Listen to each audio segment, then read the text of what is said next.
Job में हमारा जो सबसे पहला टॉपिक हम लोग कवर करेंगे that is types and variables. ठीक है, इसमें अब आप लोगों की जो प्री रिक्वायरमेंट है या प्री रिक्विजिट्स जो है दैट इज़ एनवायरनमेंट, जो मैंने लास्ट टाइम आप लोगों से क्रिएट करवाया था। ठीक है, विजुअल स्टूडियो आपके पास इंस्टॉल होना चाहिए, विजुअल स्टूडियो 2019। ठीक है, और आपके पास .NET कोर इंस्टॉल होनी चाहिए। इनफैक्ट अभी तो हमारे पास C# इंस्टॉल होना चाहिए। ठीक है, और अगर आपने ये देखना है कि मेरे पास इसका .NET का कौन सा वर्जन इंस्टॉल है, तो सिंपल आप अपना कमांड प्रॉम्प्ट लॉन्च करें। कमांड प्रॉम्प्ट के अंदर आप लोग लिखते हैं .NET -वर्जन। इस वक्त हम लोग .NET का 3.1 लेटेस्ट पे काम कर रहे हैं, 3.1.402। लास्ट टाइम मैंने आपको इस चीज़ के बारे में भी बताया था, जैसे कि हमारे पास दो चीज़ें होती हैं, एक होता है SDK और एक होता है रन टाइम। ठीक है, हमने अगर डेवलपमेंट करनी है तो हमारे पास जो इसका इंस्टॉल होना चाहिए version that should be SDK, software development kit. ठीक हो गया।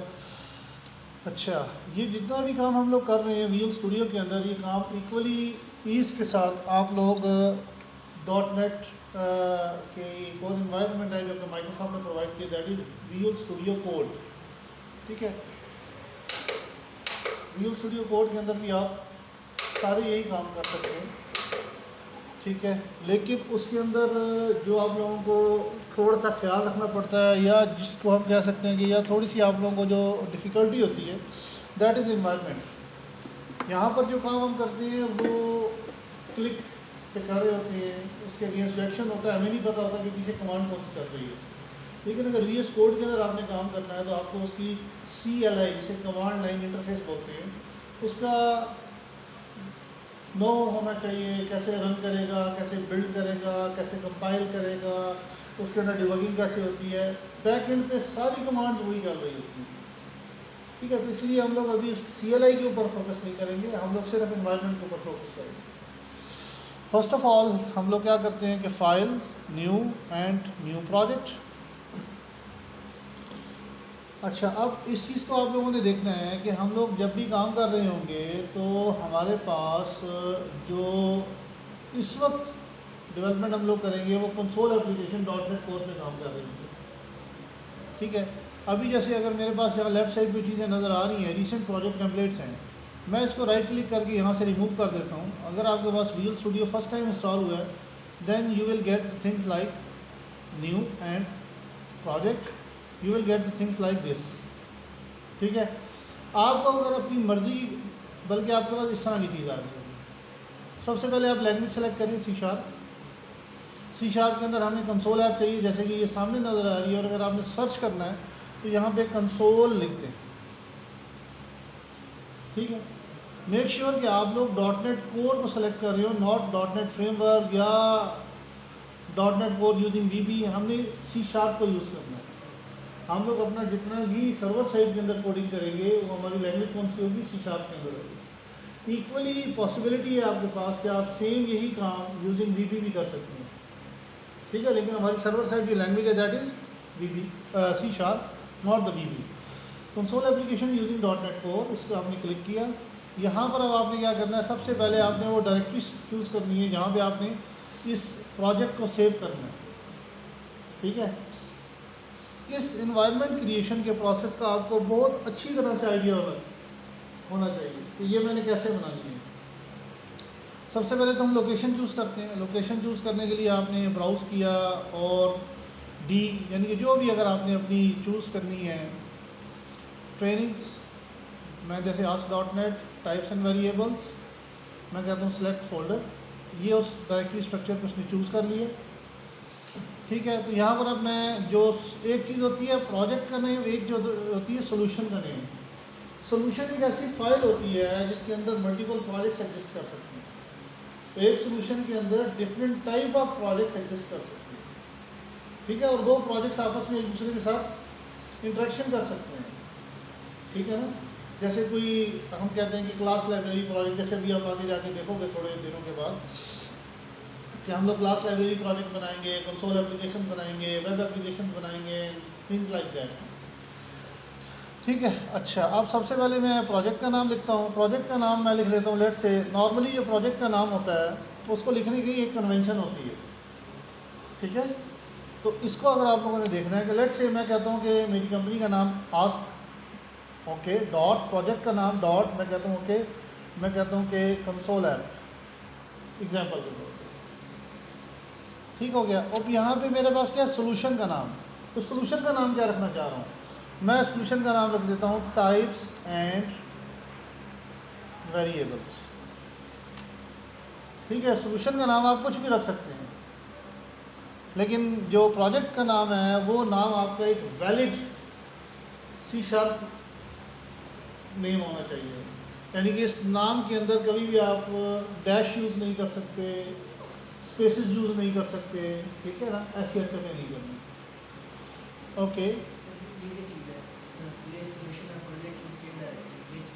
हाँ, मैं अगर ये कहूँगा place solution and project in the same directory का मतलब ये है कि एक फ़ोल्डर बनाएगा सोल्यूशन का, बल्कि प्रोजेक्ट का फ़ोल्डर बनाएगा, उसी के अंदर सोल्यूशन और वो सारी चीज़ें रख देगा। अभी जो ये काम करेगा, ये सबसे पहले एक फ़ोल्डर बनाएगा टाइप्स एंड वेरिएबल्स के नाम का, उसके अंदर सोल्यूशन फाइल रखेगा, ठीक है, और उस फोल्डर के अंदर एक और फोल्डर बनाएगा, यानी हर प्रोजेक्ट का फोल्डर अलग बनाना शुरू कर देगा, ठीक है। अगर मैं ये काम नीचे वाले चेक बॉक्स को चेक कर देता हूँ तो ये क्या करेगा कि ये मेरा एक फ़ोल्डर बनाएगा, ठीक है, उस फोल्डर के अंदर ask.console ऐप रखेगा प्रोजेक्ट, और उसी के अंदर इसको भी रख देगा, सोल्यूशन फाइल को भी रख देगा। उसका नाम क्या होगा, उस फोल्डर का नाम क्या होगा, किस फोल्डर का, जिस फोल्डर के अंदर रखेगा, हाँ हाँ, उस फोल्डर का क्या नाम, उसका नाम ask.console ऐप होगा, अलग से नहीं रखेगा, ठीक है। हम क्रिएट करते हैं,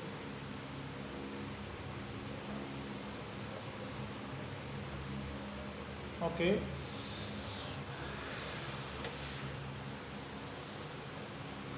नो इट्स डन।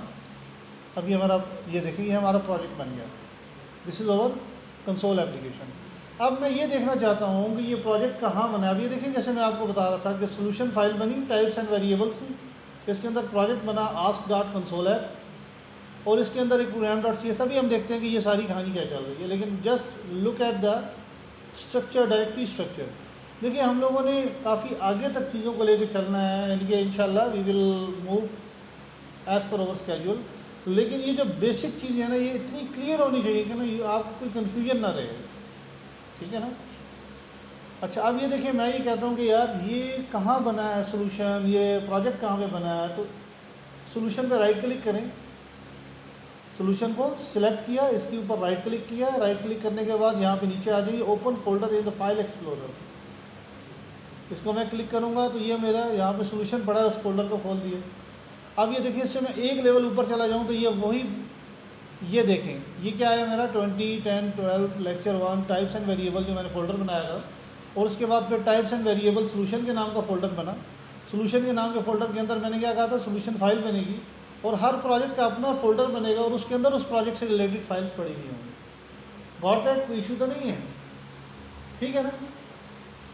अच्छा, ये चीज़ हो गई। उसके बाद आप याद रखें कि ये कंसोल एप्लीकेशन है। इस वक्त .NET कोर के अंदर जितनी भी एप्लीकेशंस हैं, जो भी काम आप करेंगे, उनका जो स्टार्ट फाइल है that will be the program file, ठीक है। .NET कोर की जितनी भी विंडोज़ के ऊपर डिपेंडेंसीज थी, विंडोज़ ऑपरेटिंग सिस्टम, या हम ये कह सकते हैं इन शॉर्ट जितनी भी ऑपरेटिंग सिस्टम के ऊपर डायरेक्ट डिपेंडेंसीज थी, वो डिपेंडेंसीज ख़त्म हो चुकी हैं।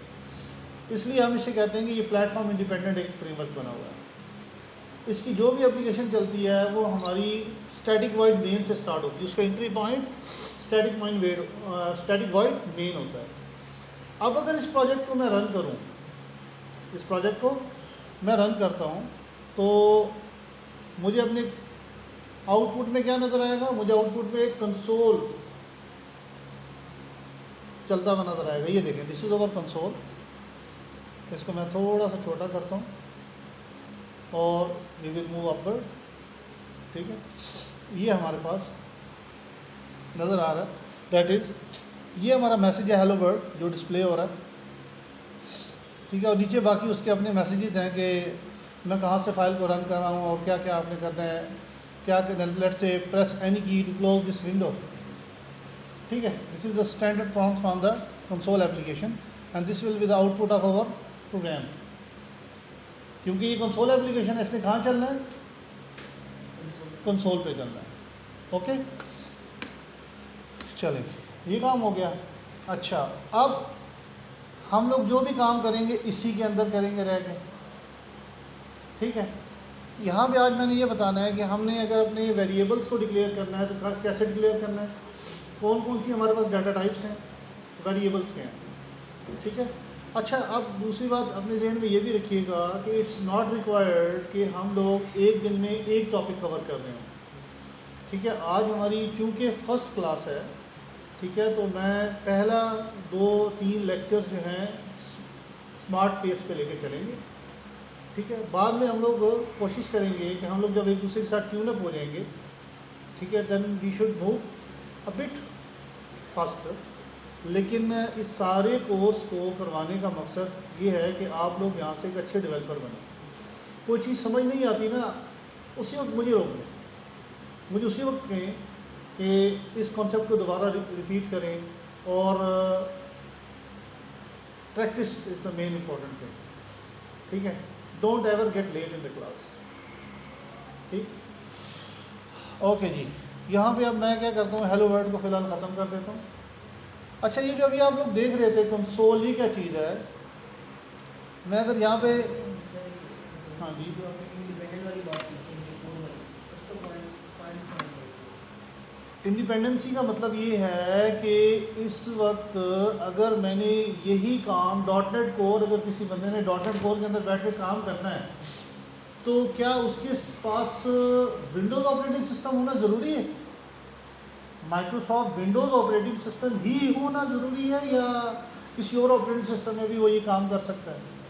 No, he can do, he can develop in other operating system like Mac, Linux, जो मर्जी फ्लेवर किसी भी ऑपरेटिंग सिस्टम का ले लें, उसके अंदर ये डेवलपमेंट हो जाएगी, ठीक है ना। डेफिनेटली उसके अंदर ये IDE नहीं मिलेगी। IDE का मतलब है ये जो इंटीग्रेटेड डेवलपमेंट एनवायरनमेंट है विजुअल स्टूडियो का, ये नहीं मिलेगा। iOS के लिए तो माइक्रोसॉफ्ट का स्टूडियो मौजूद है, ठीक है, लेकिन स्टूडियो जो है माइक्रोसॉफ्ट का लिनक्स के किसी फ्लेवर में अवेलेबल नहीं है। आप लिनक्स के और जितने मर्जी उसके वेरिएंट्स बने हुए हैं सब के अंदर चले जाए, वहाँ पे आपको IDE नहीं मिलेगी। लेकिन उन लोगों के लिए बहुत अच्छी प्रोडक्ट बनी है जो all over the world, all over the globe Microsoft की बहुत प्रोडक्ट जिसको माना जा रहा है और डेवलपर बहुत जल्दी उसे कैप्चर करता है, that is visual studio code. Visual studio code के अंदर हम लोग क्या करते हैं, बहुत लाइट वेट इसकी इंस्टॉलेशन है, सिंपल, जैसे एक नोटपैड++ हो गया या आपका और कोई ब्राउज़र हो गया, ठीक है, उस तरह का ब्राउज़र कह रहा हूँ, सॉरी, एक नोटपैड टाइप एप्लीकेशन होती है, वो इंस्टॉल करते हैं, उसके अंदर कुछ एक्सटेंशन इंस्टॉल कर लेते हैं, 2-4 एक्सटेंशन हम इंस्टॉल करते हैं और you will get the same experience as in the Visual Studio, ठीक है। अगेन मैं बताऊंगा कि असल में उसकी तरफ हम जा क्यों नहीं रहे, क्योंकि हम चूँकि विंडोज़ यूज़र है ना, हमारा ज़्यादातर जो डेवलपर यहाँ पर बैठा हुआ विंडोज़ का यूज़र है, तो उसकी ईज इसमें है कि भाई ठीक है, प्रोग्राम लिखूँ, इस सब काम सीखूँ, एनवायरनमेंट से फेमिलियरिटी में बाद में ले लूँगा। बात समझ आई कि नहीं आई? That is independence of the operating system, और इसी चीज़ का हम लोग फ़ायदा उठाते हैं, ठीक है ना। यानी कि अब अगर मुझे ये लगता है कि नहीं यार, मुझे किसी तरह से भी विंडोज़ ऑपरेटिंग सिस्टम को शिफ्ट करना है और मेरी कुछ ऐसी रिक्वायरमेंट है कि मैं कुछ ऐसा काम करता हूँ या हमारी टीम भी ऐसा काम करती है जहाँ पर हमारे पास विंडोज़ ऑपरेटिंग सिस्टम मौजूद नहीं है, या मैं कहता हूँ कि नहीं यार मैं कैसे करूँगा, मुझे कोई बंदा अपना लैपटॉप देता है, मुझे कोई मशीन मिलती है, वहाँ पे मेरे पास विजुअल स्टूडियो की कोई इन्वायरमेंट मौजूद नहीं है, and I need to have some work on my project, तो मैं क्या करूँगा, वहाँ पर मैं VS कोड इंस्टॉल करूँगा और .NET कोर का SDK सॉफ्टवेयर डेवलपमेंट किट, सिर्फ ये 2 चीज़ें इंस्टॉल करूँगा और अपना काम करूँगा, और ठीक है ना, दैट्स ऑल। अच्छा, अब ये देखिए, आप जो देख रहे हैं यहाँ पे मैं कंसोल लिख रहा हूँ, ये जो मैंने कंसोल का वर्ड लिखा है और फ़ौरन इसकी हाईलाइटिंग हो गई है, और जो ही मैं डॉट डालूंगा तो एक्सेस होगा। ये क्या चीज़ है, कंसोल एक मेरा वेरिएबल है, क्या चीज़ है, not in a case variable, it's a class, it's a type, ठीक है। इसको मैं तो कंसोल डॉट राइट लाइन, ये फंक्शन है इसके, हम आगे चल के एक्सप्लेन करेंगे कि किसी क्लास के फंक्शंस को डायरेक्ट कैसे कॉल किया जा रहा है, व्हाट आर दीज, इनकी एक्सेस मॉडिफिकेशन कैसे हो रही है। अभी फ़िलहाल हम इतना समझेंगे कि अगर कंसोल के ऊपर कोई चीज़ प्रिंट करनी है, कोई चीज़ लिखनी है, तो कंसोल डॉट राइट लाइन से हम लोग लिखेंगे। ठीक है, for example welcome to Ask Horizons, ठीक है, message get printed on the console if I run this application. ठीक है, सिंपल, इसको रन करें, you will get the message welcome to Ask Horizons. ठीक हो गया। अब हमारा सबसे पहला काम, हम एक बहुत छोटा सा प्रोग्राम बनाते हैं। हम यूज़र को कहते हैं कि यार ऐसा करो कि तुम एक वैल्यू इंटर करो, हम उसको बताएंगे कि ये इवन है या ऑड है, एग्जाम्पल के तौर पर। हम बहुत छोटी छोटी चीज़ों से लेके चलेंगे और आगे बढ़ते जाएंगे। ठीक है, अच्छा, अब सबसे पहले मुझे इस चीज़ का पता होना चाहिए कि यूज़र से मैं जो डाटा ले रहा हूँ ये किस टाइप का हो। बहुत इंपॉर्टेंट है। मैं अपने डाटा जो यूज़र से ले रहा हूँ वो कहाँ पे रख रहा हूँ, वो वेरिएबल्स में रख रहा हूँ। जिन चीज़ों के अंदर डाटा रखूँगा वो क्या होंगे, वेरिएबल्स। हर वेरिएबल की अपनी टाइप होती है, हर डाटे की अपनी टाइप होती है। एग्जांपल के तौर पे अगर मैं कहता हूँ कि मैंने नंबर स्टोर करवाने हैं, ठीक है, तो मैं सबसे पहले ये देखूँगा, अच्छा ये नंबर स्टोर करवाने हैं, ठीक है, ये डाटा तो न्यूमेरिक है, लेकिन अगर नंबर किस टाइप के हैं, क्या नंबर डेसिमल इनके पॉइंट्स वाले हैं या विदाउट पॉइंट वाले हैं। ठीक है, अगर तो पॉइंट वाले हैं तो मैं कहूँगा ओके यार इसके लिए फ्लोट यूज़ कर लेंगे। अब मैं कहूँगा कि अच्छा पॉइंट वाले नहीं है, इसका मतलब है कि होल वैल्यूज़ हैं, इसका मतलब है मैं इंटीजर को वेरिएबल को यूज़ कर लूँगा। ठीक है, जैसे एग्जांपल के तौर पे मैं कहता हूँ कि यार इंटीजर, मैं कहता हूँ नंबर। अब ये क्या किया मैंने, ये मैंने वेरिएबल डिक्लेयर किया। क्या किया, डिक्लेयर किया। वेरिएबल को डिक्लेयर करने का तरीका क्या होता है कि सबसे पहले हम इसकी क्या डालते हैं, देखें यहाँ पे डाटा टाइप, ठीक है, फिर वेरिएबल का नेम। अब ये डाटा टाइप क्या होगी, डाटा टाइप डेफिनेटली जैसे मैंने कहा इंटीजर हो सकती है, ठीक है, कैरेक्टर हो सकती है, स्ट्रिंग हो सकती है, फ्लोट हो सकती है, डेसिमल हो सकती है, डेट टाइम हो सकती है, डेट हो सकती है, टाइप, डिफरेंट टाइप्स आएंगे। अभी हम देखते हैं। First we have to start with integer. मैं कहता हूँ दैट्स इंटीजर, एक होल वैल्यू। इंटीजर का मतलब यह है कि मेरे पास क्या होंगे, विदाउट डेसिमल वैल्यूज होंगी, मेरे पास होल नंबर्स होंगे, होल नंबर्स होंगे। इसका मतलब है कि मेरे पास इंटीजर वेरिएबल होगा, डाटा टाइप मेरे पास इंटीजर होगा, इसका मतलब ये है। ठीक है, अब बात आती है वेरिएबल का नाम। वेरिएबल का नाम जो है एक वैलिड लिटरल होना चाहिए। वैलिड लिटरल से क्या मुराद है, it must not start with a number. ये नंबर से स्टार्ट नहीं हो सकता, स्पेशल करेक्टर से स्टार्ट नहीं हो सकता। ठीक है, स्पेशल करेक्टर से मुराद है ऐड का साइन, डॉलर का साइन, थिंग्स लाइक दैट, उससे स्टार्ट नहीं हो सकता। अंडरस्कोर से स्टार्ट हो सकता है। अच्छा, अब मैंने वेरिएबल का नाम रखना है। वेरिएबल के नाम रखने के ना कुछ तरीके हैं। अब एग्जांपल के तौर पे इसके डिफरेंट स्टैंडर्ड्स हैं। ठीक है, एक को हम लोग कहते हैं पास्कल केसिंग, और दूसरे को कहते हैं हम लोग कैमल केसिंग।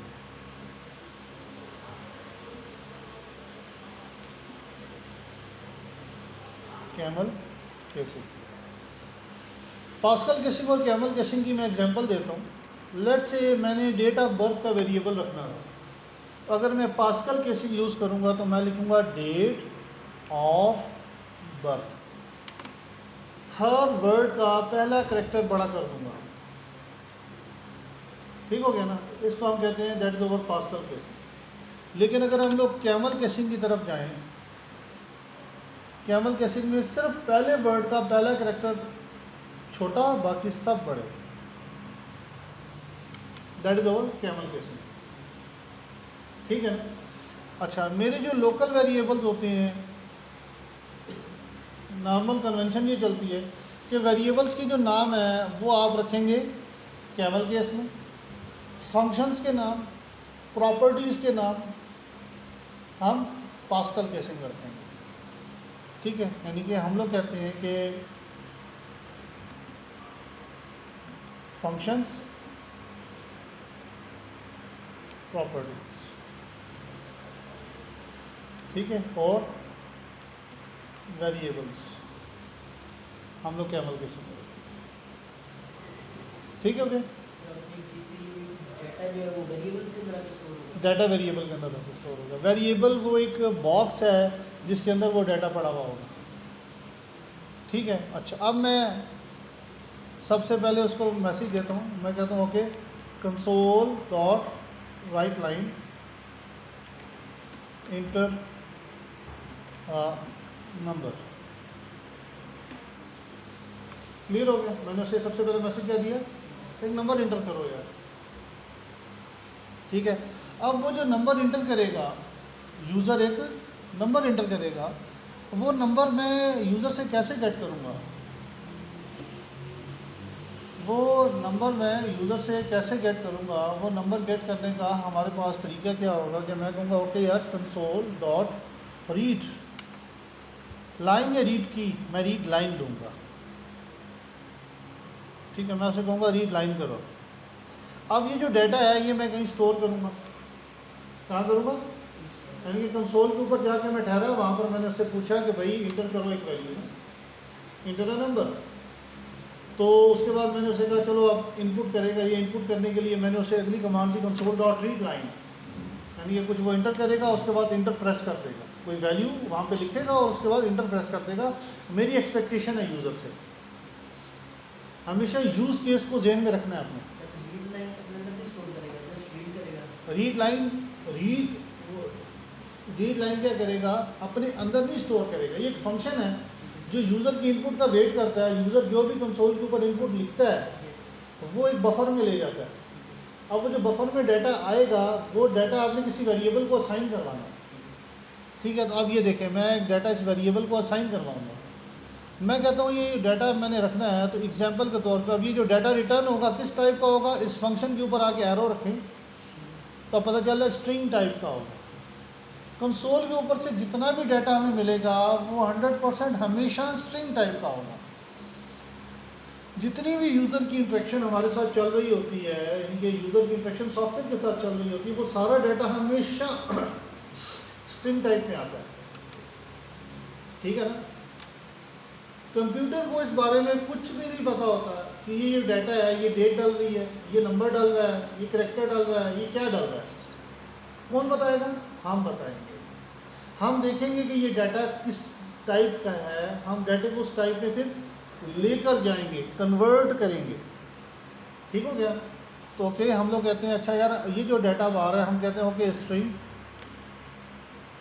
बफर, बफर के बजाय मैं कहता हूँ input,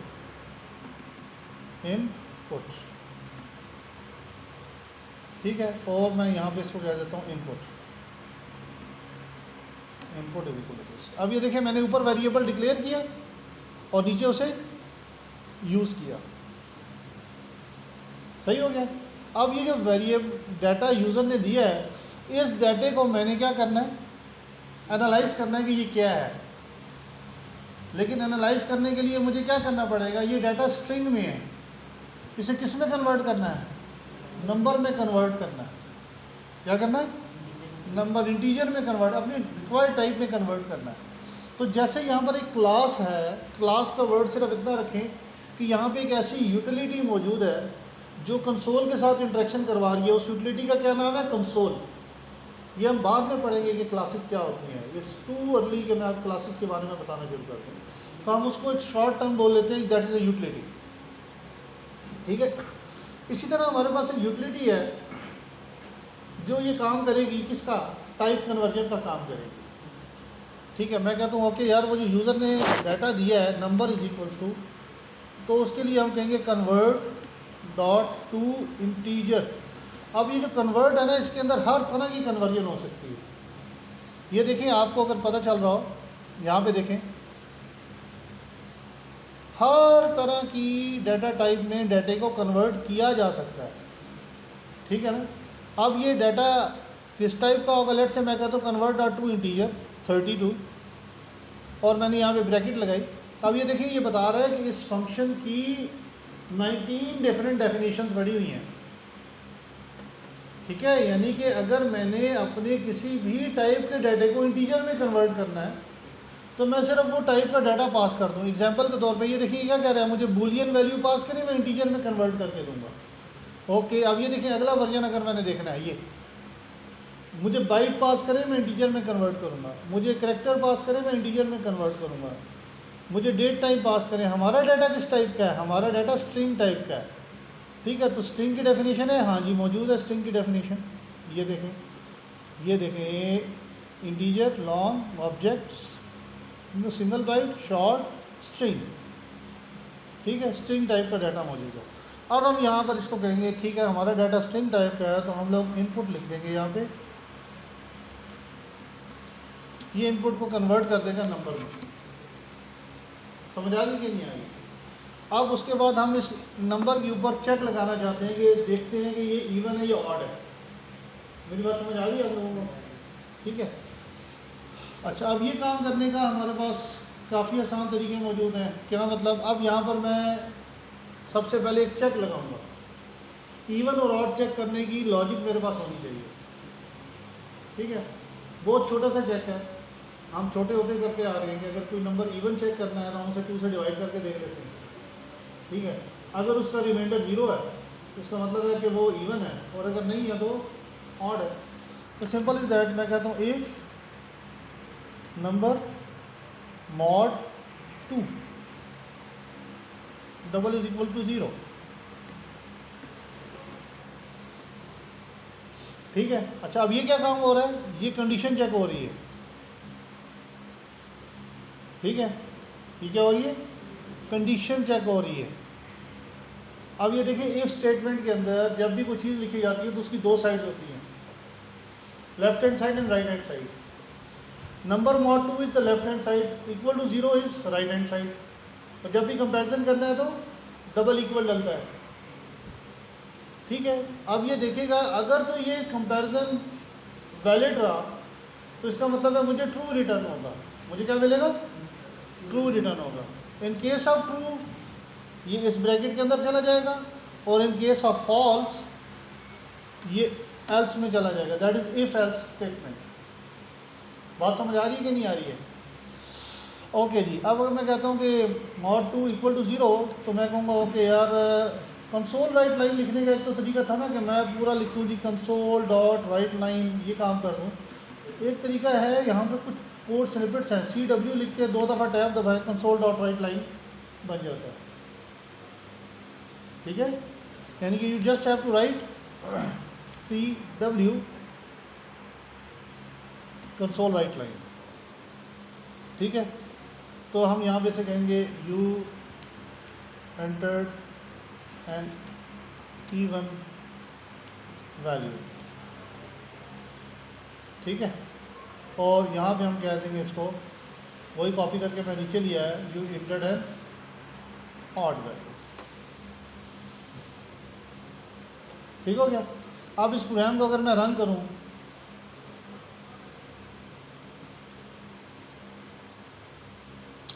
I will get the enter a number. ये देखिए पूछा मुझे वैल्यू एंटर करो, मैं 12 एंटर करता हूँ, you enter an even value.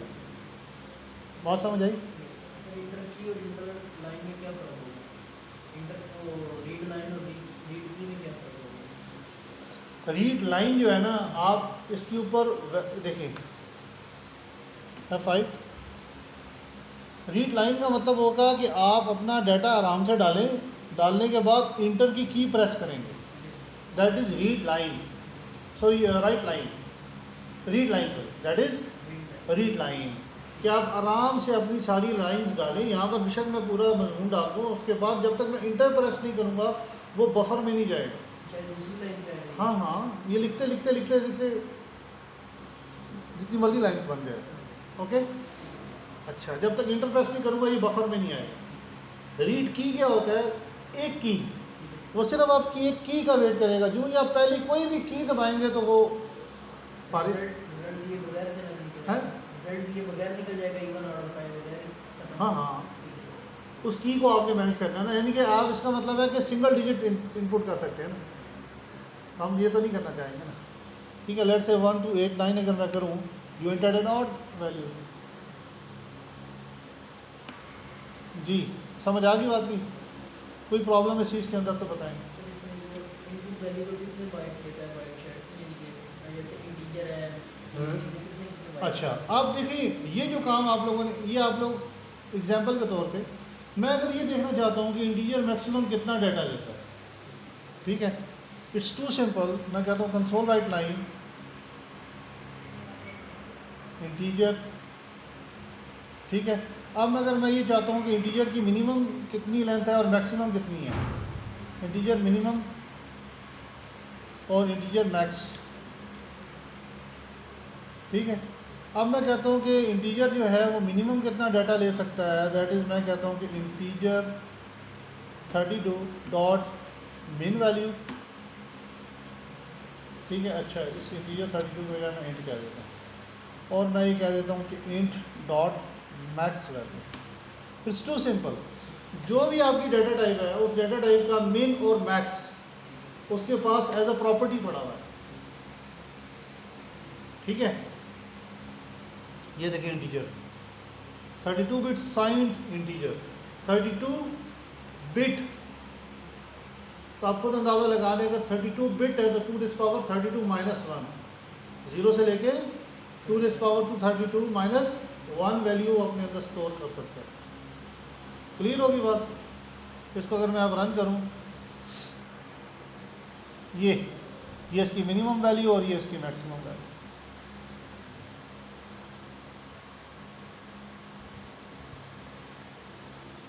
ठीक हो गया। कितने बिट का एक बाइट होता है?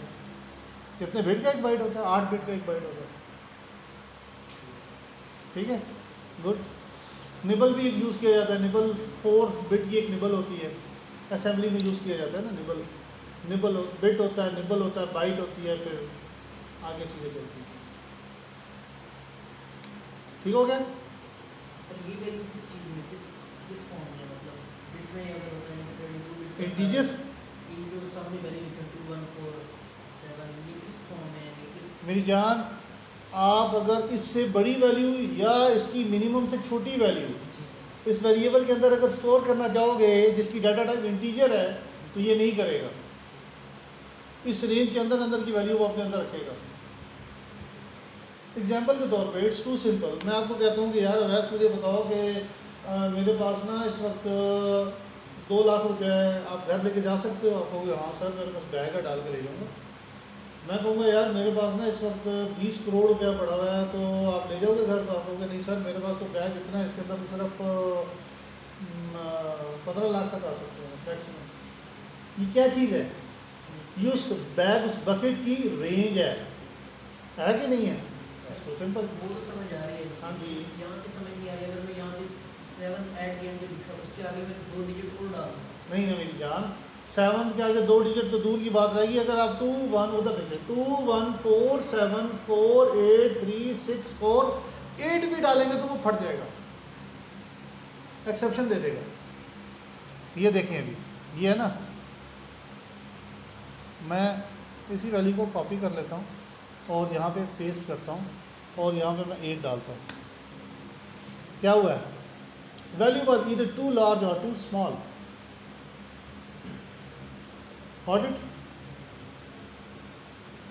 अगेन अब यानी ये आगे हम पढ़ेंगे कि what are the exceptions, how can they handle, ठीक है, और किस किस तरह चीज़ों को लेके आगे चलना होता है। ये बात की बात है, ये तो समझ आ गया ना। यानी कि इससे छोटी या इससे बड़ी वैल्यू डाली तो भाई नताइज के जिम्मेदार आप खुद हैं। क्लियर होगी बात?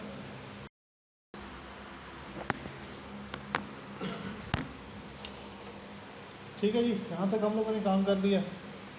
अब नेक्स्ट अगर हमें इसके साथ, अब जैसे ये हम लोगों ने एक ram.cs की फाइल बना ली, ठीक है। अभी अपना ना सिस्टम वगैरह छोड़ दें, आप इधर देखें, इसको छोड़ दें, ठीक है। अभी अगर मैं ये कहता हूँ कि इसके अंदर मैंने कुछ और कोड लिखना है या लेट से कोई दूसरी केस स्टडी लिखनी है, तो क्या करेंगे हम लोग? क्या इस पूरी फाइल को उड़ा देंगे, पूरी फाइल को कमेंट करेंगे? नहीं। तो हमारे पास ये भी ऑप्शन है कि हम लोग इसी प्रोजेक्ट के ऊपर राइट क्लिक करें और राइट क्लिक करके हम लोग कहें ऐड अ न्यू क्लास। देखिए ये प्रोग्राम क्या चीज़ है, एक क्लास है, ऐसा ही है ना। तो हम लोग यहाँ पे एक नई क्लास ऐड करते हैं, ठीक हो गया ना। अच्छा, अब मैं इसके अंदर कहता हूँ कि एग्जाम्पल के तौर पे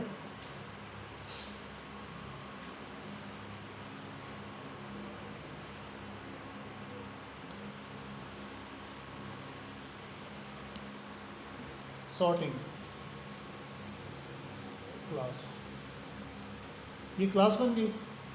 अब यहाँ पर मैंने वो कोड लिखना है जो कि इसकी स्टैटिक वॉइड मेन जनरेट करते हैं। तो मैं यहाँ पे SVM लिख के 2 दफ़ा टैप कर दूँ तो स्टैटिक वॉइड मेन बन जाएगा, ठीक हो गया।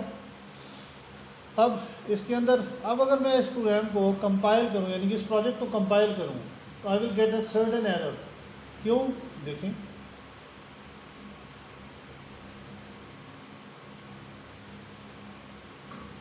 एरर क्या दे रहा है, कह रहा है यार आपके प्रोग्राम के अंदर, इस प्रोजेक्ट के अंदर 2 एंट्री पॉइंट डिफाइन हुए हैं, बताओ मैं किस एंट्री पॉइंट को एज एन एंट्री मानूँ।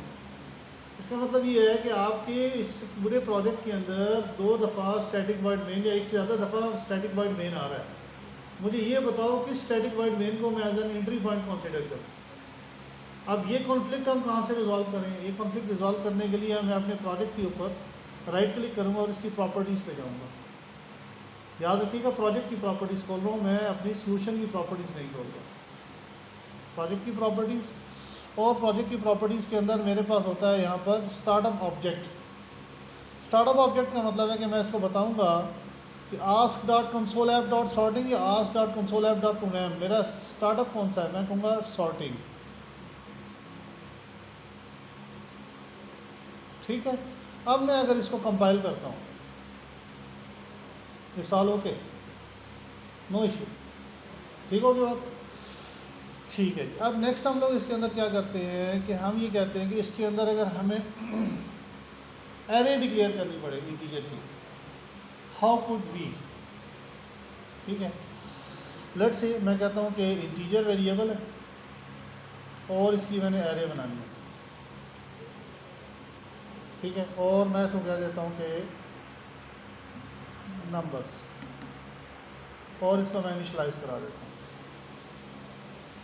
ठीक है। इनिशलाइज कैसे करवाता हूँ, मैं कहता हूँ कि इसके अंदर हम लोग लिख देते हैं कि 100, 34, 5, -10 और 20, ठीक है। अब मैं ये चाहता हूँ कि यार इसको मैं सॉर्ट कर सकूँ, क्या कर लूँ, सॉर्ट कर सकूँ। या सबसे पहले हम लोग एक काम करते हैं हम ये चाहते हैं कि हम इसको प्रिंट कर सकें, हम इसको प्रिंट कर सकें। अब यहाँ पर मैं ये करता हूँ कि क्योंकि ये मेरी इंटीजर की एरे है, 1 2 3 4 5 एलिमेंट्स मेरे पास है, तो मैं 5 कह देता हूँ। मैं कहता हूँ यार ये मेरे पास 5 एलिमेंट्स हैं। हम सी में ऐसा कहते थे, लेकिन यहाँ पर मुझे ये लिखने की ज़रूरत नहीं है, सिर्फ मुझे इतना बताने की ज़रूरत है कि ये एक एरे है, साइज इसका मुझे पता है, ठीक है। अब मैंने अगर इसको डिस्प्ले करवाना है, इसके अंदर जितना भी डाटा पड़ा हुआ है, तो इस डाटे को रिप्रेजेंट करवाने के लिए या डिस्प्ले करवाने के लिए, देखो मैंने पहला जो काम करवाया उसके अंदर मैंने एक वैल्यू ली। अब मैंने कहा कि नहीं, अगर मेरे पास नंबर ऑफ़ वैल्यूज़ पड़ी हों और वो मैंने सेव करवानी हो, तो मैं क्या करूँगा, तो मेरे पास एक वेरिएबल एक वैल्यू के लिए, लेकिन अगर उसी टाइप के मल्टीपल डाटा मैंने सेव करना है, तो मेरे पास अगली अप्रोच क्या है, एरे है, ठीक है। एरे को हम लोग, एरे का जो पहला वेरिएबल होता है, या एरे के जो वेरिएबल्स को एक्सेस करने के लिए मेरे पास, लेट्स से मैं ये कहता हूँ कंसोल राइट लाइन, और अगर मैंने 34 को एक्सेस करना है, तो मैं क्या करूँगा, मैं कहूँगा ओके यार, कैसे एक्सेस करूँगा, मैं कहूँगा ओके मेरी एरे का नाम क्या है, नंबर्स, और एरे को एक्सेस करने के लिए मैं ये ब्रैकेट यूज़ करता हूँ, और 1 क्यों, ये एलिमेंट मेरा 100 वाला कौन सा है, 0 लोकेशन पे है, एरे हमेशा 0 लोकेशन से स्टार्ट होती है, 0 1 2 3 4। अगर मेरे पास एरे के अंदर 5 एलिमेंट्स है, तो मेरा इंडेक्स कहाँ से चलेगा, 0 से लेकर 4 तक, यानी कि एरे के अंदर मेरा जो इंडेक्स या लोकेशन जो चलेगी, लेट्स से मैं कहता हूँ एरे नेम, ये और इसका इंडेक्स। और जो इंडेक्स है वो कहाँ से चलता है, वो 0 से, इंडेक्स जो है वो 0 से n-1 तक चलता है। और n क्या चीज़ है, साइज ऑफ द एरे। ठीक हो गया बात, ये हमारे पास है। अब मैंने अगर इस वेरिएबल को डिक्लेयर शो करवाना है 34 को, या फर्स्ट सेकंड इंडेक्स पे जो वेरिएबल है that should be 2 - 1 that is 1। ठीक है, अब मैं अगर इसको प्रिंट करवाता हूँ तो मेरे पास 34 प्रिंट होना चाहिए, we will get 34। Got that? अच्छा, अब ये तो बात ठीक होगी, लेकिन अगर मैं ये कहता हूँ कि मैंने सारे एलिमेंट्स प्रिंट करवाने हैं तो क्या करूँगा? सारे एलिमेंट्स को प्रिंट करवाने के लिए मुझे कुछ ऐसी इटरेशन की ज़रूरत पड़ी है। क्या पड़ेगी? इटरेशंस की ज़रूरत पड़ेगी। इटरेशंस करवाने का मतलब क्या है? इटरेशंस करवाने का मतलब है I need to have loop over. ठीक है, लूप करवाने के लिए मेरे पास जो चीज़ है दैट इज़, आप लोगों को प्रोग्रामिंग का थोड़ा सा भी अगर कॉन्सेप्ट है, फॉर लूप एक लूप की टाइप है। लूप हमारे पास कितनी टाइप की? एक फॉर लूप है, डू वाइल लूप है, वाइल लूप है और फॉर ईच लूप है। बात समझ आ गई? हमारे पास सी शार्प के अंदर कौन कौन से लूप है? For loop, while, do while और फॉर ईच। ठीक है, अब हमें इस चीज़ का पता होना चाहिए कि किस वक्त कौन सा लूप लगा सकते हैं और लगाना चाहिए। अब चूंकि मैंने एरे को करना है, प्रोसेस करना है, तो एरे को प्रोसेस करने के लिए मेरे पास फॉर का लूप लगेगा। ठीक है, मैं फॉर लिख के 2 दफ़ा टैप करूंगा तो इसका स्ट्रक्चर बना देगा वो। For int I is equal to 0, I is less than length, तो मैं कहता हूँ ओके यार नंबर्स डॉट लेंथ।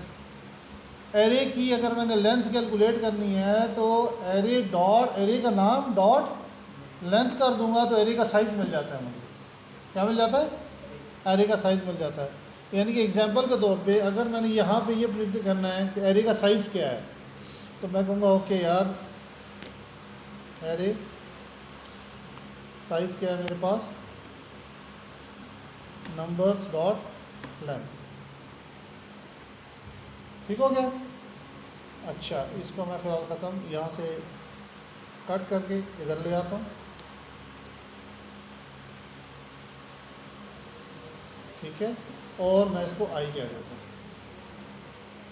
और यहाँ पे मैं लिखता हूँ एलिमेंट एट जी। एलिमेंट किस लोकेशन पे? एट आई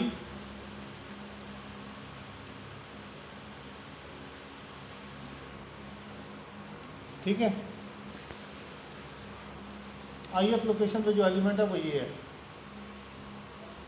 ठीक है ना? अब अगर मैं इसको प्रिंट करवाऊंगा तो ये देखें, element at 0, element at 1, element at 2, element at 3, element at 4। बात समझ आ गई जी? क्लियर है? कोई प्रॉब्लम तो नहीं है इसके अंदर? सही है, ये मेरे पास सारे एलिमेंट्स शो हो गए। जी वकास साहब, इज इट ओके? आप दोनों में से किसी को प्रॉब्लम?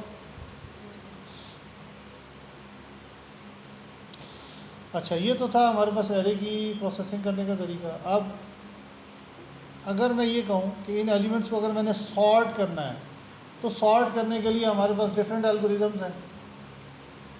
ठीक है, अच्छा अगर मैंने एरे को सॉर्ट करना है,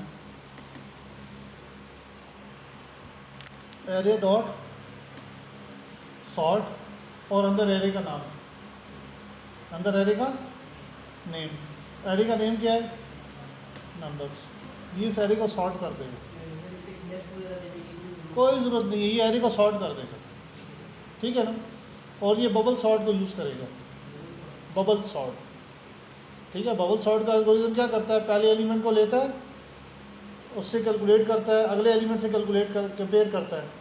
अगर वो उससे छोटा है तो स्वैप कर देता है, और अगर बड़ा है तो स्वैप कर देता है, और अगर छोटा है तो वैसे ही रखता है। ठीक है, जैसे बबल सॉर्टिंग, और इस तरह करते करते करते करते करते आप आगे पहुंच जाते हैं। ठीक है, पूरी एरे को आप करते हैं। इसके अंदर इसका इसकी कम्प्लेक्सिटी, इसकी वर्स्ट केस, इसका बेस्ट केस, ये सारे डिस्कस होते हैं। एरे डॉट सॉर्ट, अगर मैं ये काम कर दूँ और करने के बाद मैं इसको ये कहूँ कि चलो यार अब एक काम करते हैं, तो कंसोल राइट लाइन और मैं कह दूँगा आफ्टर सॉर्टिंग, ये सॉर्टिंग के बाद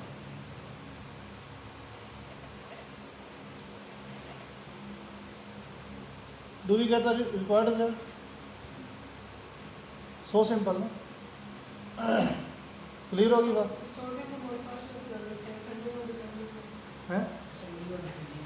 हाँ, अब देखिए जैसे अभी आपने बोला कि जी मैंने सॉर्टिंग तो चेंज करनी है। हाँ जी, ये बिल्ट इन फंक्शन है। एरे एक टाइप है पूरी, ये देखें एक पूरी क्लास बनी हुई है, इस क्लास के अंदर ये एरे की सॉर्ट सारी इम्प्लीमेंटेड है। ये देखें,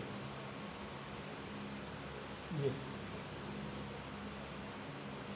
क्लास बनी हुई है। जी जी, एरे की क्लास बनी हुई है, ये देखें ना, उसको रिवर्स करना, उसको रीसाइज करना, उसकी सॉर्टिंग करना, ठीक है, एक एरे को दूसरे एरे में कॉपी करना, किसी भी इंडेक्स के ऊपर से वैल्यू उठाना, वैल्यू को सेट करना, वैल्यू को गेट करना, वी कैन डू दैट, ठीक है। अच्छा, अब आप कहते हो कि नहीं यार मैंने तो एरे डॉट सॉर्ट करना है, लेकिन मैं ये चाहता हूँ कि भाईजान सॉर्टिंग करने वाली करनी, तो ये तो एरे दे दूँ तो उसको सॉर्ट कर देगा ना, ठीक है। और अगर ये मैं ये क्या करता है, sort the pair of one dimensional array object, एक पे की होगी एक में वैल्यू होगी। यहाँ पर अब देखिएगा आप, ये एक चीज़ आती है आई कंपेरर, आई कंपेरर, ये हम आगे जाके पढ़ेंगे कि अगर हम ये चाहते हैं कि सॉर्ट का मेथड ये यूज़ करना है, एरे डॉट सॉर्ट का मेथड यूज़ करना है, लेकिन यहाँ पर एल्गोरिदम हमारा यूज़ हो, तो फिर हम एक क्लास बनाएंगे, उस क्लास को आई कंपेरर का इंटरफेस इंप्लीमेंट करेंगे और उसके अंदर अपनी डेफिनेशन लिख देंगे, ठीक है। तो वो वाला कंपेरर हम इसे प्रोवाइड कर देंगे, तो एरे को सॉर्ट करते हुए वो एल्गोरिदम यूज़ करेगा। हाँ, ये हमारा एल्गोरिदम फिर यूज़ कर रहा होगा, अभी ये अपना एल्गोरिदम यूज़ कर रहा होता है। बात समझ आ रही है कि नहीं आ रही? तो वी कैन डू दैट, लेकिन नॉट फॉर दैट मोमेंट। लेकिन अगर आप ये कहते हैं कि नहीं यार, अच्छा ये क्या चीज़ है, ये एक्सटेंसिबिलिटी है। ये क्या चीज़ है? एक्सटेंसिबिलिटी। एक्सटेंसिबिलिटी का मतलब क्या होता है? एक्सटेंसिबिलिटी का मतलब ये होता है कि आपके हम लोग हैं एक प्रिंसिपल पढ़ेंगे सॉलिड, एस का मतलब होता है सिंगल रिस्पॉन्सिबिलिटी प्रिंसिपल, ठीक है। ओ का मतलब है open for extensibility and close for modification, ठीक है। सिंगल रिस्पॉन्स, ये जब हम क्लासेस के बारे में पढ़ेंगे ना, तब हम सॉलिड प्रिंसिपल को पूरा स्टडी करेंगे। तो उसी प्रिंसिपल को अगर हम लोग देखें तो इन्होंने क्या किया है कि इन्होंने यार एरे का एक मेथड बना दिया डॉट सॉर्ट, उस मेथड के अंदर इतनी वेरिएशन और इतनी उसके अंदर एक्सटेंसिबिलिटी रख दी है ना कि आप जैसा चाहें उसकी शक्ल बना दें, ठीक है। कुछ उन्होंने फंक्शनैलिटी स्टैंडर्ड दे दी है, आप कहते हैं नहीं यार मैंने इस फंक्शनैलिटी को ओवरराइड करना है। क्या करना है? ओवरराइड करना है। How can we do that? Implementation हमारी होगी, इंटरफेस उसका होगा। जैसे कैसेट प्लेयर होता है, ठीक है। अब उसके अंदर कैसेट प्लेयर तो लेट्स से हम कहते हैं किसी भी कंपनी का है, लेकिन अंदर चलने वाली सीडी या डिस्क या टेप कोई भी हो सकती है ना, दैट इज एन इंटरफेस। बाहर बटन्स वही हैं, इंटरफेस सेम है, अंदर चलने वाली फिल्म डिफरेंट हो जाएगी। जैसे कि मेरा जहाँ तक मेरे समझ में आ रहा है डॉट सॉर्ट है, हम चाह रहे हैं हम इसे किसी और मेथड से यूज़ करना है। जी जी, वो कहता है कि मैं बबल सॉर्ट नहीं यूज़ करता, मैं क्विक सॉर्ट यूज़ करना चाहता हूँ, मैं असेंडिंग यूज़ करना चाहता हूँ, मैं डिसेंडिंग करना चाहता हूँ। अगर आप इस तरह का कंट्रोल चाहते हैं, आप इस तरह का मैकेनिज्म चाहते हैं, how can we do that? वो कंपेरर जो है मतलब जी हाँ, ये आगे चल के हम इसी को यूज़ करेंगे जब हम लोग कहते हैं कि लेट्स से हमारे पास कोई ऑब्जेक्ट्स की कलेक्शन होगी। आप कहते हैं यार कि जब इसको लेट्स से हम कहते हैं स्टूडेंट की कलेक्शन हमारे पास पड़ी होगी, हम आगे जाके काम करेंगे इस पर। अगर आप ये चाहते हैं कि यार स्टूडेंट की इस पूरी कलेक्शन को ये सॉर्ट करे, तो आप कहेंगे यार अगर ये सॉर्ट करे इनके रजिस्ट्रेशन नंबर पे तो क्या करेंगे, सॉर्ट करें इनकी डेट ऑफ बर्थ पे तो क्या करेंगे, सॉर्ट करें इनकी डेट ऑफ ज्वाइनिंग पे, डेट ऑफ एनरोलमेंट पे, how can we do that, how can we control that? उसको कंट्रोल करने के लिए फिर हम लोग क्या करेंगे, इनएक्सटेंसिबिलिटी फैक्टर्स को यूज करेंगे। मेथड सॉर्ट ही होगा, डॉट सॉर्ट का मेथड होगा, लेकिन उसके अंदर जो कंपेरर होगा वो हमारा बनाया हुआ होगा। सिलेक्शन सॉर्ट ऑफ यूज कर सकते हैं। Whatever the sort may be, whatever the algorithm may be, whatever the rule may be, ठीक है। जैसे हम कहते हैं कि हम एक ऑर्गेनाइजेशन में काम करने वाले एम्प्लॉयज़ की हम लोग क्या बनाते हैं, उनकी सीनियरिटी लिस्ट बनाते हैं। कोई बंदे कहते हैं नहीं यार सीधा सीधा डेट ऑफ ज्वाइनिंग में सॉर्टिंग कर लो। एक बंदा कहता है भाई इन दोनों बंदों की या इन 4 बंदों की डेट ऑफ ज्वाइनिंग के ऊपर टाई पड़ गई है। हम कहते हैं अच्छा भैया अब ऐसा करो, रूल बुक खोलो, और वो ऑर्गेनाइजेशन रूल बुक खोले अपना और अगला मैकेनिज्म हमें बताए। ठीक है, वो कहते हैं जी ये वाला मेथड अब लगा दो, डेट ऑफ बर्थ लगा दो। फिर कहते हैं नहीं नहीं अच्छा अब ये कर दो, इनकी लास्ट प्रमोशन डेट लगा दो, अच्छा नहीं इनके नंबर ऑफ प्रोजेक्ट्स लगा दो, नंबर ऑफ सक्सेसफुल प्रोजेक्ट्स लगा दो। Different criteria, how can we implement that? क्या हर जगह पे बैठ के जाके हम कोडिंग कर रहे होंगे दोबारा अपने प्रोग्राम को? नहीं, ऐसा नहीं होगा। बात समझ आई कि नहीं आई? अगर उन चीज़ों को कंट्रोल करना है तो we can do that. Sir इसमें कोई रिवर्स वगैरह का फंक्शन नहीं है, इसमें कोई रिवर्स वगैरह का फंक्शन नहीं है? हम ये करेंगे ना, आप देखो आपने अगर डिसेंडिंग सॉर्ट करनी है, ये क्या कर रहा है, ये असेंडिंग सॉर्ट कर रहा है, बड़े से छोटे पे आ रहा है ना, कर दी ना इसने। अब सिंपल एरे डॉट रिवर्स का मेथड कॉल कर दो, एरे डॉट रिवर्स का मेथड कॉल कर दो। ये देखो ना एरे डॉट, ये देखो रिवर्स, और अंदर एरे का नाम दे दो नंबर्स। ठीक है,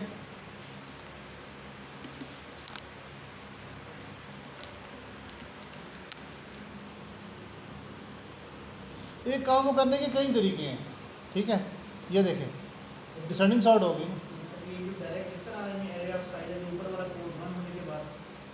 ये तो नॉर्मल है ना, ये तो नॉर्मल थी जो हमारी इनपुट थी। नॉर्मल पे आने के बाद डायरेक्ट इस पे आ रहा है, मतलब रिवर्स वाले पे अलग इंडिपेंडेंटली आ रहा है, या यानी कि पहले सॉर्टिंग ऊपर वाली करके फिर पहले हर स्टेप वाली सॉर्टिंग कर रहा है। अच्छा अब मैं आपको एक और बात बता दूं, ये जब इस मेथड के अंदर ये एरे पास हो रही है ना, तो वो चेंजेस इस एरे के अंदर कर रहा है, इस एरे के अंदर चेंजेस कर रहा है, उसकी लोकेशन के अंदर डिफरेंट एलिमेंट्स को स्वैप करता जा रहा है। समझ आई कि नहीं आई? तो ये उसी तरह हो रहा है, यानी कि स्टेप वाइज चल रहा है, ये इंडिपेंडेंट ऑफ दैट नहीं आ रहा। सर अगर हम इसके लिए डिपार्टमेंट करना सर इसको मतलब सॉर्ट वाले हाँ हाँ, तो फिर सिंपल क्या हो जाएगी, 20 - 10 5 34 और 100 प्रिंट होगा। ये सिंपल वेरी उल्टी हो गया, है सॉर्टिंग करके नहीं आएगा ना, शॉर्ट कॉल नहीं किया ना आपने। ठीक है ना, जी क्लियर हुई बात कि नहीं हुई? अच्छा अगर यही काम मैं आप लोगों को कहूँ कि यार ऐसा करो कि ये करेक्टर्स के लिए कर लो, ये स्ट्रिंग के लिए कर लो, ये डेट्स के लिए कर दो, हो सकता है ना? ठीक है, डेट की एरे बना दो, करेक्टर्स की एरे बना दो, स्ट्रिंग्स की एरे बना दो, यू कैन डू दैट ना। तो यही चीज़ आप लोगों को करने को दी जाएगी। जी कोई कन्फ्यूजन है तो बोलो। उसके बाद हम लोग कहते हैं कि इसके अंदर कंडीशंस लगाना। कंडीशंस का मतलब क्या है कि ये कंडीशंस है, if number not two else this. ठीक है, ये हम लोगों ने क्या लगाई, ये कंडीशन लगाई, ये इफ़ एल्स स्टेटमेंट है। अच्छा, इफ़ और एल्स स्टेटमेंट के बारे में एक चीज़ और याद रखें, नॉर्मली लोग क्या करते हैं कि बहुत से लोग ये हरकत करते हैं कि ये ब्रैकेट्स उड़ा देते हैं। ठीक है, it's as good as before, as functional as before, इसके अंदर 1% का फ़र्क नहीं पड़ा। ठीक है, लेकिन मैं ये स्ट्रांगली रिकमेंड करता हूँ, चाहे आपने एक लाइन भी डालनी है ना, उसको प्रॉपर सिंटेक्स के साथ डालें। ठीक है, फिर कोड की फॉर्मेशन आपकी अच्छी होनी चाहिए, कोड रीडेबल होना चाहिए। बहुत से लोग क्या करते हैं, ये हरकत करते हैं, जैसे ये ब्रैकेट इधर डाल देंगे, उसके बाद ये एल्स उठा के ना इधर ले आएंगे। ठीक है, और ये वाली ब्रैकेट फिर दोबारा इधर एल्स के आगे लगा देंगे। ठीक है जी, जी बड़े मज़े का कोड बन रहा है जी, बहुत ज़बरदस्त कोड हुआ है हमारा। ठीक, ये कोड जो है ना देखने में अच्छा लगता है, ये पढ़ने में अच्छा नहीं लगता। ठीक है, अब जैसे मैं कोड को फॉर्मेट करना है, कंट्रोल के डी कर दें, मैं अगर ये देखें कंट्रोल के कंट्रोल डी, कोड फॉर्मेट हो जाएगा सारा, ठीक है। तो कोड को हमेशा इस हालत में रखें कि उसको अगर आप पढ़ें तो आपके लिए आसानी हो। दूसरा, इस चीज़ का भी ख्याल करें कि जब भी आप कोडिंग कर रहे हैं तो कोड के दौरान कोडिंग के दौरान अपनी जो कमेंट्स हैं वो प्रॉपर कमेंट्स ज़रूर दें। ये आदत बना ली शुरू से, ठीक हो गया।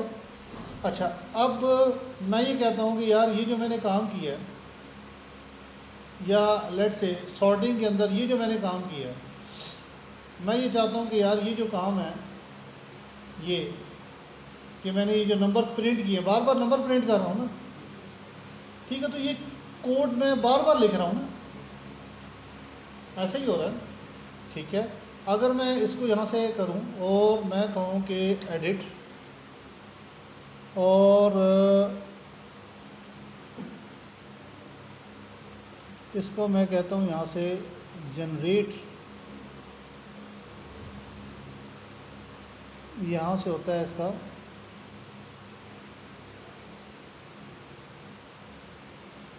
अच्छा चलिए, अगर नहीं होता तो नो प्रॉब्लम। यहाँ पे हम लोग कहते हैं कि प्रिंट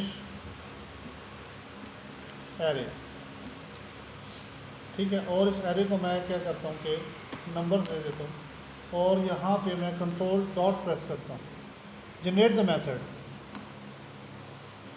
ये मेथड बना देगा नीचे। बात समझ आई कि नहीं आई है? मैं दोबारा करता हूँ आप लोगों के सामने। मैं चाहता था कि यहाँ पर एक ऐसा मेथड बना दूँ जिसको मैं ये एरे दे दिया करूँ और ये एरे को प्रिंट कर दिया करूँ, ठीक है। मैं कहता हूँ ओके यार, उस मेथड का नाम रख देता हूँ प्रिंट एरे,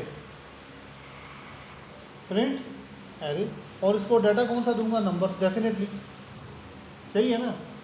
तो ठीक है, मैं अब कहता हूँ कि ये मेथड का मैंने सिग्नेचर लिख दिया, ये कॉलिंग मैकेनिज्म लिख दिया। इसको मैं जब कंट्रोल डॉट करूँगा, या ये जो लेफ्ट साइड पे आपको एक बल्ब नज़र आता है, बलून, और इसको आप जब क्लिक करेंगे तो same action would be call control dot और प्रेसिंग दैट बलून, ठीक है। Generate the method sorting dot print array, या प्रिंट एरे का मेथड बन गया,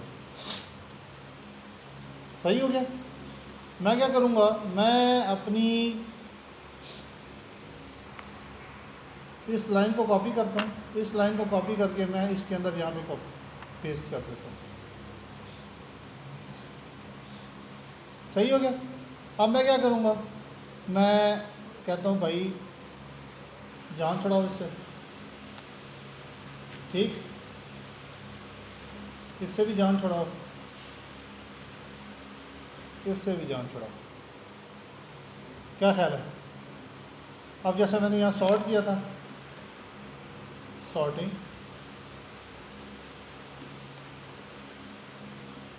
आफ्टर सॉर्टिंग रिवर्सिंग एरे,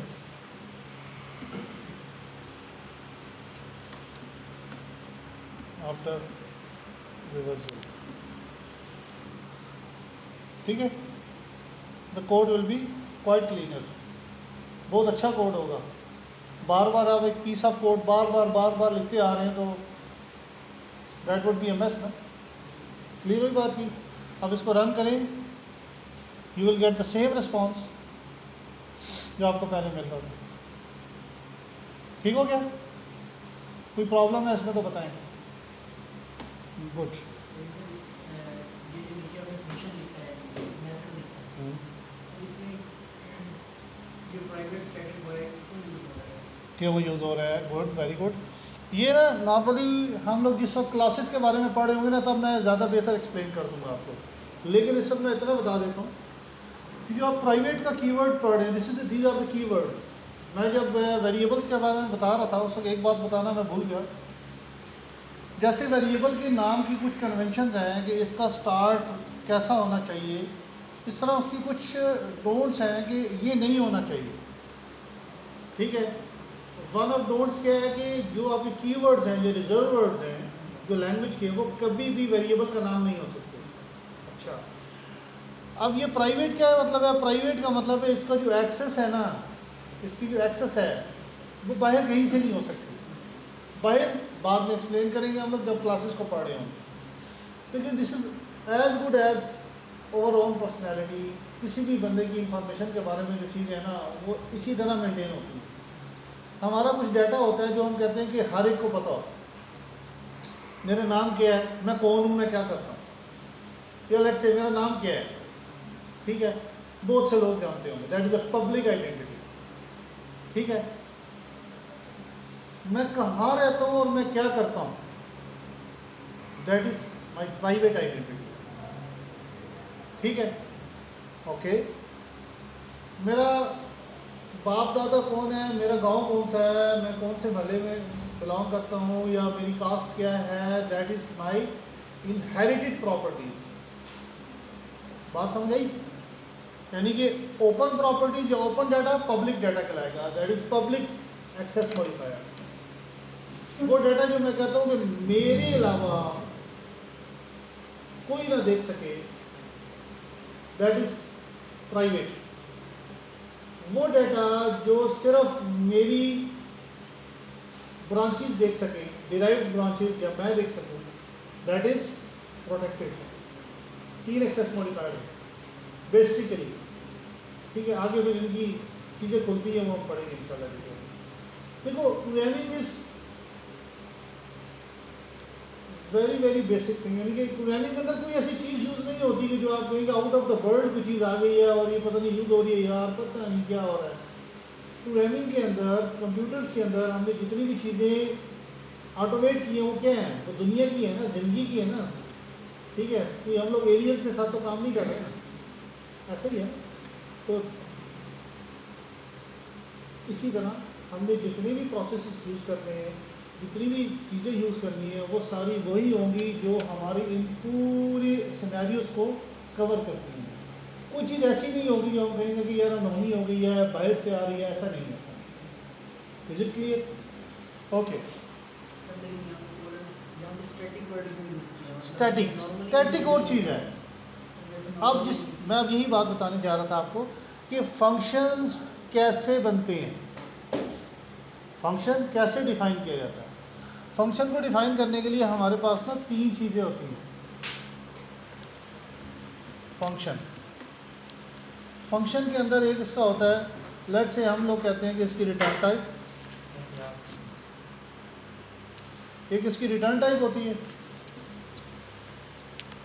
ठीक है, फिर उसका फंक्शन का नाम होता है। ठीक है, और फिर होती है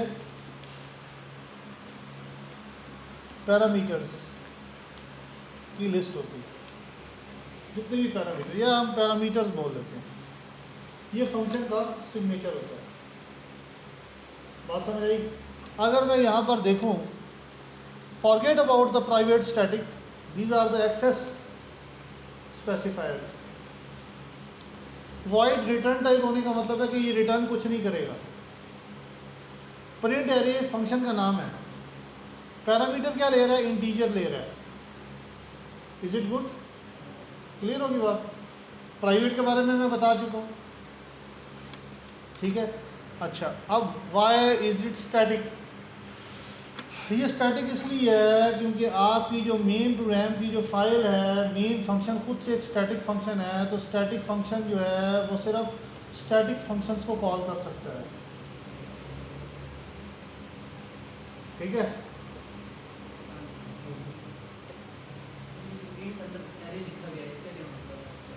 ये एरे ये बता रहा है कि इसको जो डाटा मिल रहा है उस डाटे की टाइप क्या है, वो एक एरे रिसीव होगी। ये जो नंबर है, ये इसके अंदर लिखा हुआ नंबर और ऊपर लिखा हुआ सेम है। ना ना ना ना ना ना ना, ओहो, इसमें कंफ्यूज हो रहा है सुजाते। चल ये देख, मैं कहता हूँ कि नंबर्स का मैं कर देता हूँ पैरम नंबर्स। आप बताओ, इज इट ओके?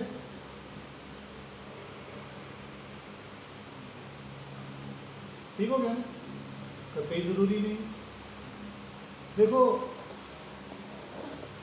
हमारे यहाँ क्या होता है, एक बंदा होता है, किसी ने उसका निक रखा होता है, जिशान होता है, लोग शानी बोल रहे होते हैं। जब आप उसे शामी बोलते हैं तो उसे पता होता है मुझे बुला रहे हैं लोग, ठीक है ना। तो डाटा पास करना और डाटा रिसीव करना ये दो डिफरेंट चीज़ें हैं। ये ऐसे होता है, एक जगह पे इसको पैरामीटर बोलते हैं और दूसरी जगह पे इसको आर्गूमेंट बोलते हैं। यू नो दैट ये जो हम लोग नंबर्स ये जो भेज रहे हैं ना, ये एक जगह पे पैरामीटर कहलाता है और दूसरी जगह पे आर्गूमेंट कहलाता है। हाँ, पैरामीटर पास हो रहे होते हैं, आर्गूमेंट रिसीव हो रहे होते हैं। देखो जब आप किसी अदालत की जरा देख लो, वकील जब जज के सामने बोल रहा होता है तो वकील आर्गूमेंट दे रहा होता है, ठीक है ना। और जज जो नोट कर रहा होता है या जो लोग नोट करते हैं द पैरामीटर्स, सही है। कहते हैं ना आपके पास कोई आर्गूमेंट है इस चीज़ के बारे में, तो वो आर्गूमेंट मांग रहा होता है आपसे, ठीक हो गया। पैरामीटर्स आपने देने हैं।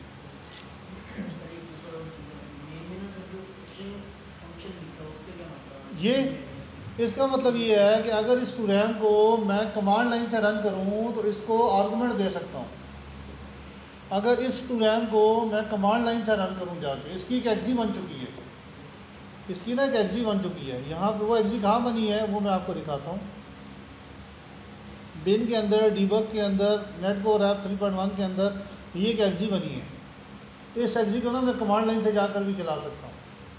इस पाथ पे जाऊँ और वहाँ पे लिख दूँ ask.console ऐप और स्पेस दे के ना पैरामीटर देना शुरू कर दूँ। तो जो पहला पैरामीटर होगा वो argv0 में आएगा, दूसरा argv1 में आएगा, तीसरा argv3 में आएगा, डेटा द आर्गूमेंट्स, ठीक। मैं आपको रन करके दिखाता हूँ।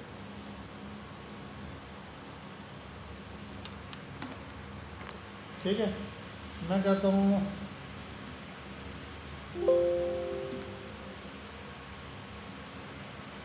ये है ना, इसको मैं ये करूँ तो ये रन हो जाएगी, ठीक है। अच्छा मैं कहता हूँ यार ये कर दो, सही है। और मैं कहता हूँ आस्क 2020 एंड 12, ठीक है। ये दो आर्गूमेंट रिसीव हुए हैं मुझे, लेकिन ये जो आर्गूमेंट रिसीव हुए हैं आप देखें ना, आप देखें मैं ये कहता हूँ console write line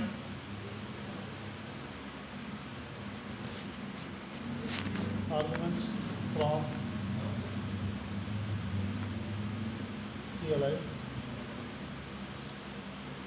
plus args dot length. हम कहते हैं कि total arguments from command line, ठीक। अब ये देखिएगा total arguments from command line कितने हैं, दो है। कहाँ से आए हैं उसके पास, बात समझ आई। ये बड़ा पुराना तरीका है आर्गूमेंट्स पास करने का। आप अपने शेल प्रोग्राम को ना यहाँ से आर्गूमेंट्स पास कर सकते हैं।